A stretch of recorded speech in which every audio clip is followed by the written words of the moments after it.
Tonight, allegations of foreclosure unfairness. A new report alleges that properties are being neglected, and it claims it all may depend on the zip code where they're located. Tonight, CBS 4 investigator Jim DeFede takes a closer look at one group's effort to challenge the nation's largest banks. And then look at all this broken glass. No cleanup whatsoever, which is a huge safety hazard. As the president and CEO of the Hope Fair Housing Center in South Florida, Kenya Robertson knows exactly what to look for when she visits a foreclosed home. What used to be or should be a real estate marketing sign, grass is dead and you can see some garbage.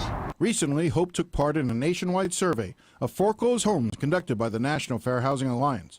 The Alliance examined foreclosed properties controlled by three of the largest banks in the country: Wells Fargo, U.S. Bank, and Bank of America. In the survey, they looked at 768 houses nationwide. In the Miami-Fort Lauderdale area, they examined a total of 66 houses, 23 in predominantly white neighborhoods and 43 in non-white neighborhoods.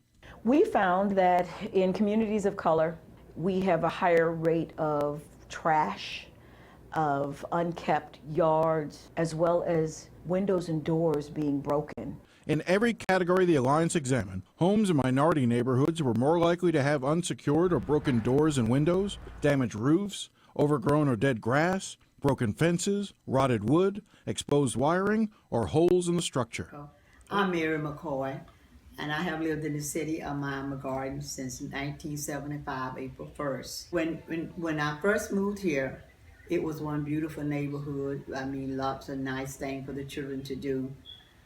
And I've seen a lot of things happen, and our neighborhood has gone down very, very bad due to the fact that so many people in this community went into bankruptcy and they lost their homes and what have you. And in the process of that, what we got from that was a lot of young people around that was doing drugs and what have you. And they would take those vacant houses and live in them, what we call squatters. And they would they just strip them down and leave it a mess, because the home that was so beautiful, now they went down to like plunder.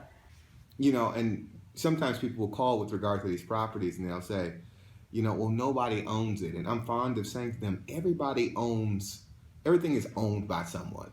So if it's been foreclosed on, the people have been removed from their homes, then the bank owns it. They're the owners, and they bear the same responsibility that every other owner of property has. They have to keep that property safe and secure. They have to keep it they can't maintain it in a state of disrepair. They have to keep their lawns.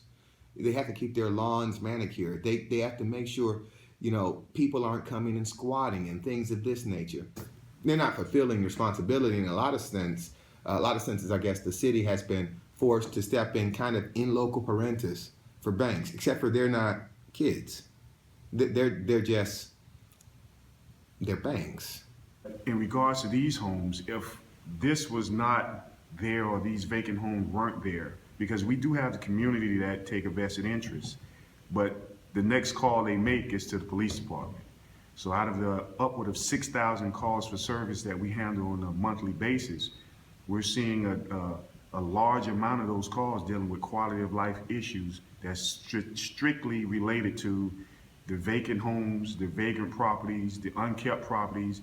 Every cop that we send to a vacant home or a vagrant or a call for children in the house or a potential burglary of an unoccupied residence of these homes, we have to send more than one cop. Usually it's 2 to 3 cops because we don't know what we're going to encounter. It becomes a problem for us because we're spending more time providing resources in those areas that we'll never ever be able to recapture because of these loans that have impacted these families.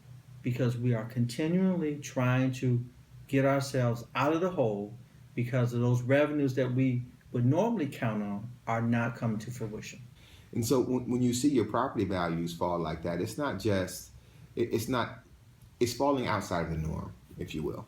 It's falling more because something happened here differently than it happened other places. And I know one family that the mother was very ill and what have you, and who have worked so hard there for her home, gorgeous home.